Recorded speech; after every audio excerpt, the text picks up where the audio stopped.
Bonjour, je m'appelle Manu, je m'occupe de la petite société qui s'appelle 30x40 recadré et qui fabrique des disques d'or.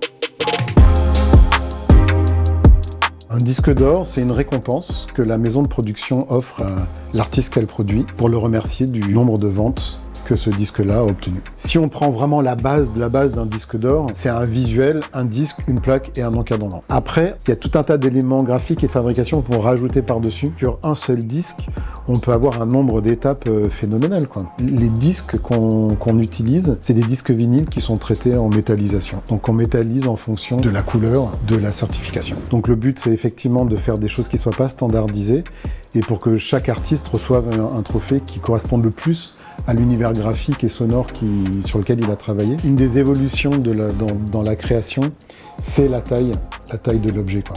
On fait des trucs qui sont de plus en plus grands et de plus en plus imposants. Dans l'entreprise, ça a changé qu'on était 2 au départ et que maintenant on est presque 7, quoi. Je crois que la plus grosse quantité qu'on ait faite pour un projet, c'était presque 180 exemplaires. Les artistes ont envie et les maisons de disques ont envie de remercier vraiment l'intégralité des gens qui ont participé à ce projet-là. En moyenne, c'est une petite dizaine d'exemplaires. Tu vois, on a des grosses enceintes là, qui ont été un peu notre kiff quand on a aménagé ici, et on travaille toujours en musique, ouais.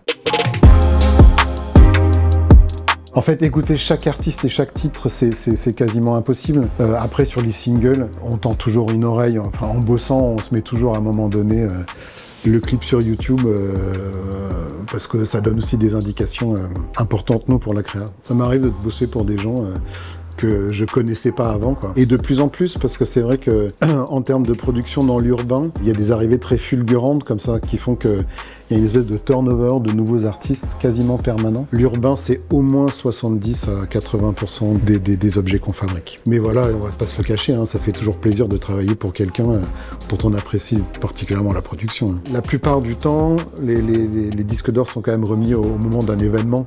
La plupart du temps, c'est un concert. Quand on a accès aux images, ça fait toujours plaisir. Au moment de la variété, on ne faisait des disques d'or que pour les albums dans leur intégralité. Ce qui est plus le cas aujourd'hui, parce qu'avec le streaming, on stream des titres principalement et pas des albums. C'est pas du tout dévalorisé parce qu'on en fait plus, c'est juste que le marché a complètement changé et ça fait énormément évoluer notre métier à nous. Il y a une époque, on avait décidé de garder un exemplaire de tout ce qu'on faisait et en fait, on a été tellement débordé qu'on a arrêté de le faire. Alors on bosse pas forcément que pour des artistes français, mais on bosse sur des ventes effectuées en France. On bosse sur Miley Cyrus, Beyoncé, on a fait une grosse série pour M, qui a voulu remercier l'intégralité de son équipe pour une fin de tournée. On a énormément bossé pour Oui Renoir ces derniers temps, parce que c'est vraiment un artiste émergent. Il y a des exemplaires qui peuvent prendre 2 jours pour un seul exemplaire de montage. Et puis après, quand on en fait énormément et que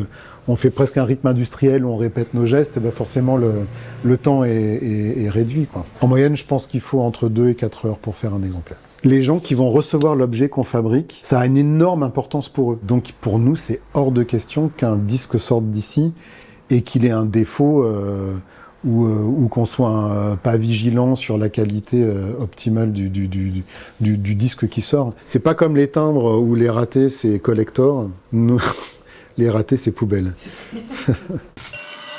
Colmini.